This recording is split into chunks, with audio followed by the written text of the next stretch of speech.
What's going on, guys? Welcome back to the channel and welcome to today's video where we are going to finally take these Trackspec Motorsports hood louvers and install them into my 1986 Iroc-Z Camaro. But what I have to do first is my 3-car shuffle. I got to move my truck, the Corvette, and then the Iroc into here. I do have to run a couple errands because there's a really interesting way I'm going to be able to keep my engine dry with these on in case there's inclement weather or anything like that.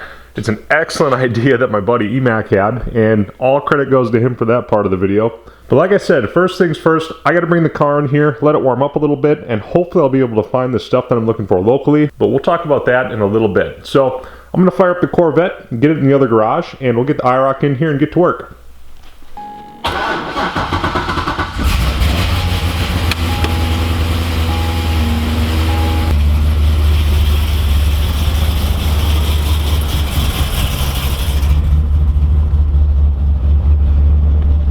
So I'm letting the car warm up for just a minute, and if you guys didn't, check out the last video on the Corvette here. I installed Mighty Mouse's mild catch can on it. It's a really good installation, and I think if you guys have a late model LS engine car or truck, it's going to be a really good modification for you guys to do. I do plan on doing it to the WS6, so if you're looking forward to seeing that video, drop a comment down below and stick around because I'll do it probably in the next couple of weeks here when I actually end up buying one and getting it coming.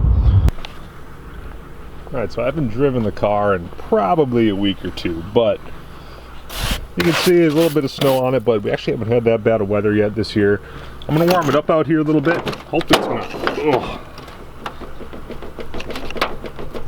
It's frozen. Hang on. Let's see what kind of luck I get.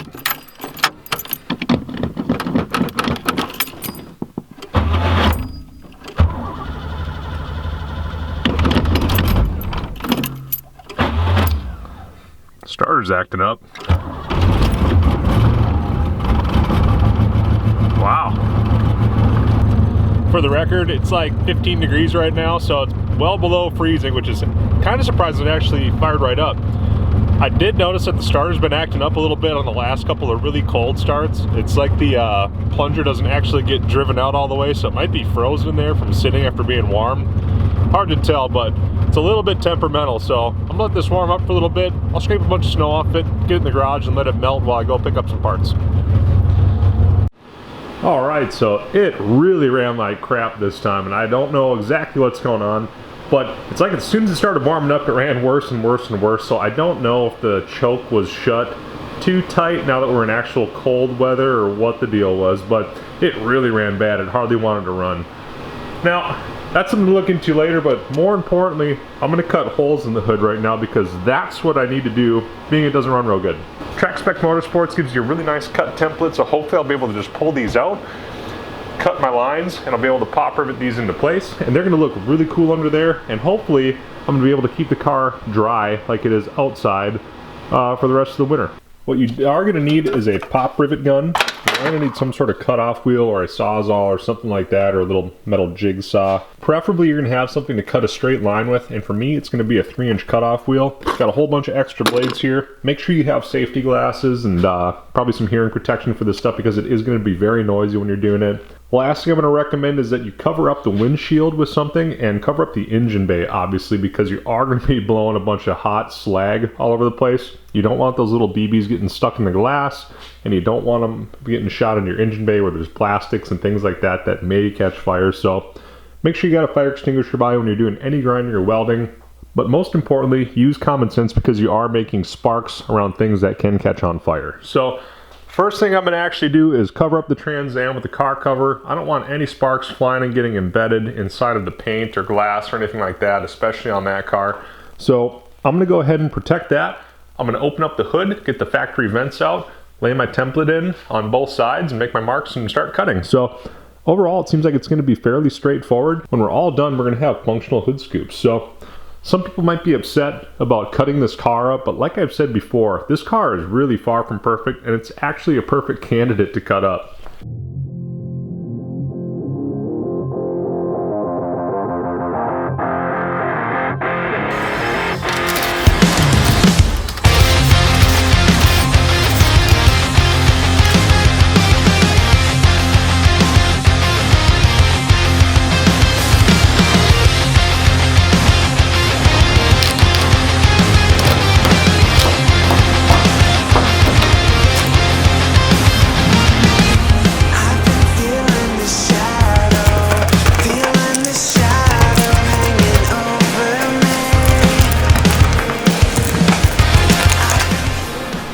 initial inspection reveals that the paint job is in fact terrible. As I've been saying, the paint is totally lifted under these hood scoops. The one was broken right in half, so I'm going to shop back all that stuff real quick.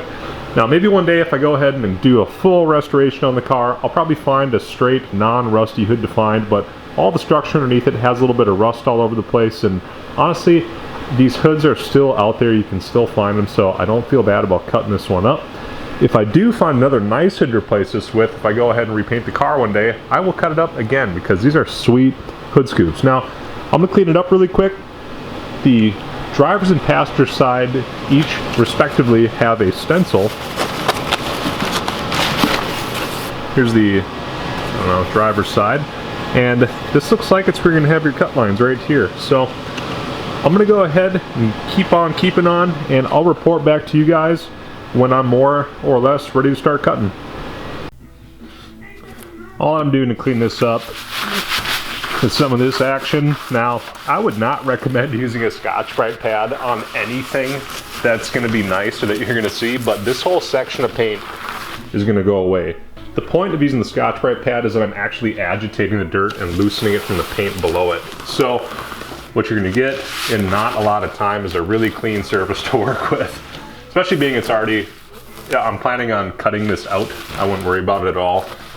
So you may have a differing opinion, and that's okay. You can take your time if you want to and do this nice and slow, but this is not something that you're detailing. All I'm doing is getting a clean writing surface. So, okay, so I have the driver's side all taped up, and I'll do a little time lapse on the passenger side. Now I've got it figured out to show you exactly what I did. But the idea being that I laid the stencil down inside of there, as you can see. Driver's side is pointed down. It fits perfectly centered here to here, and there's a little recess in the hood that you'll see right there. It's very faint, but it's definitely there, and I lined the front edge of this template there according to the instructions. So I did an initial big blue painter's tape to hold that square, then I kind of centered it and used my other blue painter's tape to hold the template in place. Then what I did is I went around where the cut lines are, and I favored the outside edge of them. Now it's going to be hard for you to see, but there is this little slot here. It's staggered, but it runs all the way around the perimeter of it, and my cut line is actually going to be this purple painter's tape. So when I'm done, everything inside of the purple painter's tape will be removed, and this will slot right down inside by the looks of it. Oh yeah, there's plenty of space there. If you look down in the cracks, you can see white all the way around it, so I can actually cut pretty far inside of there, and I'll probably cut even on the inside of those slots because that'll be pretty tight as far as space goes. But that's the idea anyways, is that you are just cutting a slot for those vents to drop down into. It's pretty straightforward once you actually get one and hold it in your hands and look at the template for a couple minutes and get it all straightened out in your head. But like always, this is something that you're not going to want to rush into. I'll probably run another row of tape inside of the lines because now I know, laying the template inside of there, that I can actually cut it a lot tighter, which means I'm going to have more meat to put the rivets into when I'm all done. Plus it'll give me a little bit more room for error because I am using a cutoff wheel, and they're not perfect at doing this stuff, but if you take your time, it'll come out really good. But by the looks of what I'm seeing now, I can actually choke that up quite a bit. So I'm going to retape this, and I'll do the other side a little bit better. This is my first time trying to fit one of these, so I'm learning as I go. But I'm pretty close on the first shot, but like anything, it can be better. So let's hop to a time lapse, and I will tape up the other side, and we'll be ready to cut both of our holes out.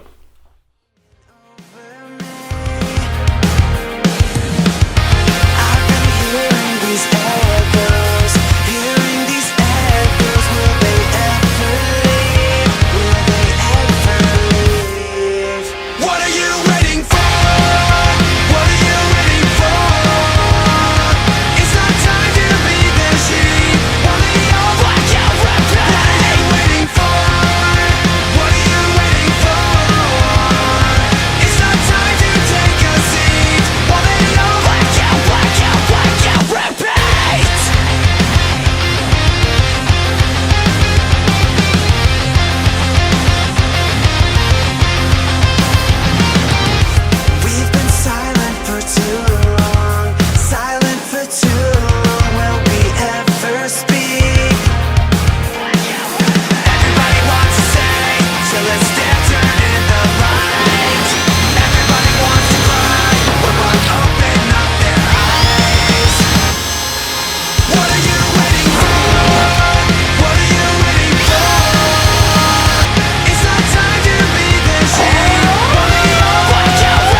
Okay, so I got the first side cut out and trimmed up. All I did was go around and work the edges really good with my pneumatic grinder here. These little discs are the best. I'll go through one on each one, I'm sure, but it's really worth having one of these around.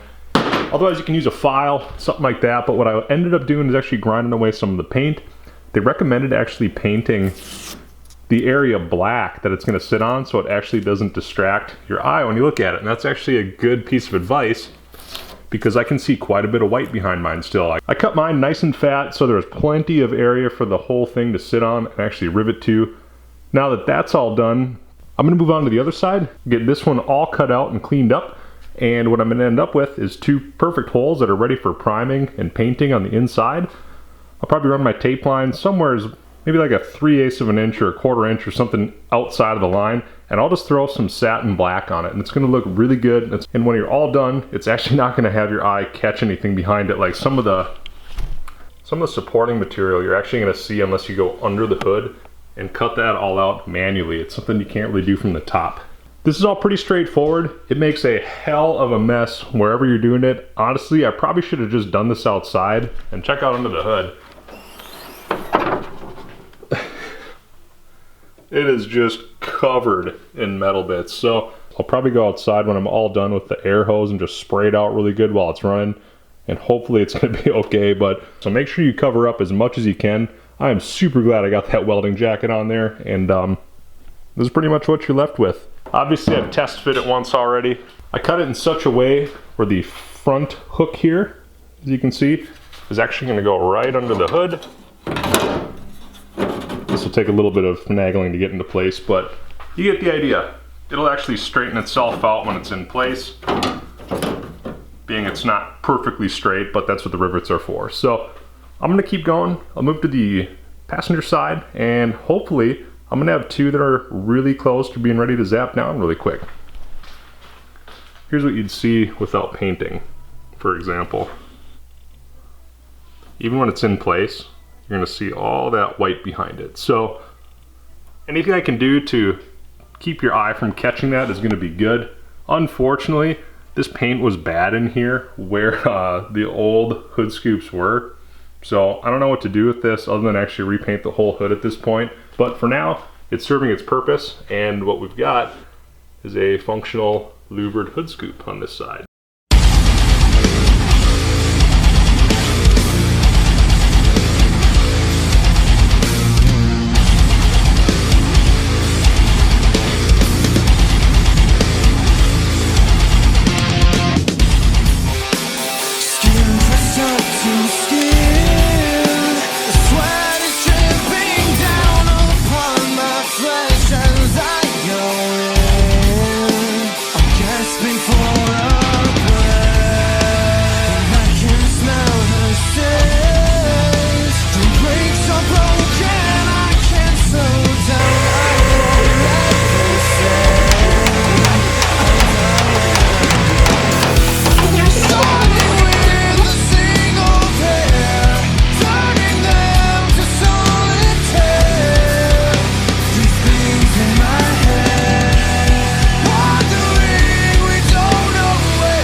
Okay, so now is time to actually mount these into the hood now that I've got my black surround all painted, because when you look in here now, all you're going to see is a little bit of black, whereas before it was really gray and it was super obvious. So I'm pretty much done, but what I need to do is center these into the holes that I've now cut, set one, and then I'll pivot it and try and center it as best I can, and I'll do the opposite corner, and I'll start working my way all the way around. So it's pretty straightforward. All you're going to want to do for sure is center these. The washers here are used behind the hood skin. When you actually stick it through, you'll actually go into a washer, and it's going to give it more support. So it's, you know, like anything, if you nut and bolt something, it's going to have more surface area with a washer on each side, and it's going to be stronger. So I'll put all the washers in everywhere that I can, but otherwise I'm pretty much ready to start drilling holes and fasten these down. I'm going to keep cruising away on here. I got some material under here just to keep shavings off of the engine, as always, and otherwise I think I'm in the last 20 or 30 minutes of working on the car, and hopefully that's going to be all I'll have to do to it tonight. So Other than having a heck of a mess and having steel everywhere, I'm pretty much done.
Alright guys, so it is day 2.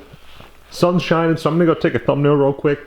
I'm going to do an old automotive trick where people used to do figuring out the aerodynamics of things. I'm going to take some yarn and actually stick it on a few spots on these and see what happens when I'm going down the road. So I'll know if we're getting airflow coming all the way through the engine bay and out of the hood like you'd really want it to do while you're driving. I know for sure last night that if I were to lay like a sheet of paper on here, it would have blown away for sure with the radiator fans moving, so I know it works that way. But I'm curious to see how it works going down the road. So I'm going to fire the car up, get it outside, warm up a little bit, and we're going to go for a ride.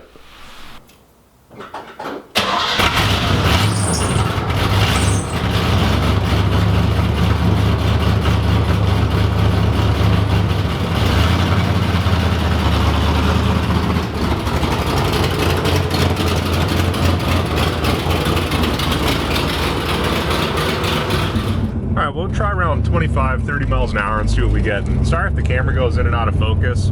This one hunts pretty hard.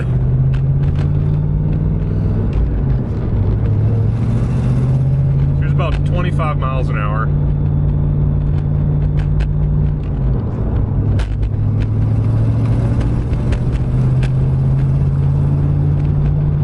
Here's 35.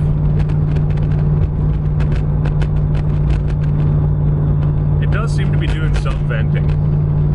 You can see the ones on the very rear of the hood are just going straight, and the ones on the vent are actually raising up a little bit, which is kind of cool to see.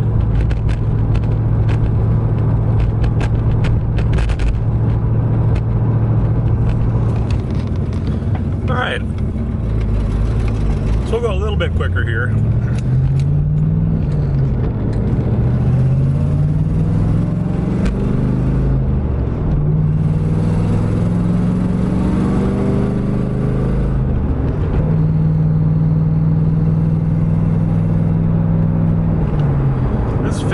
Miles an hour. So what you're going to see on most highway driving is something like this as far as airflow goes. I would imagine the opposite side is the same, or it should be symmetrical, I guess. It's kind of funny, it looks like a lot of them actually curve over towards the center of the vehicle.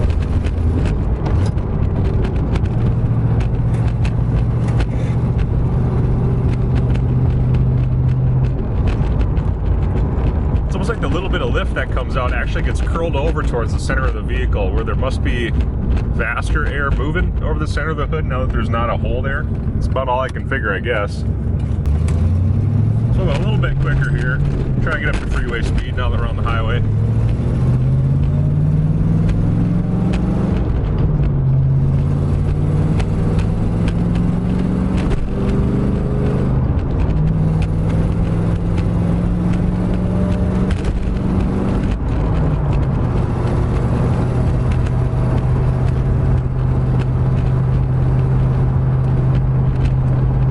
Seems like the faster you go, more air is moving out of them, so it does work to some degree.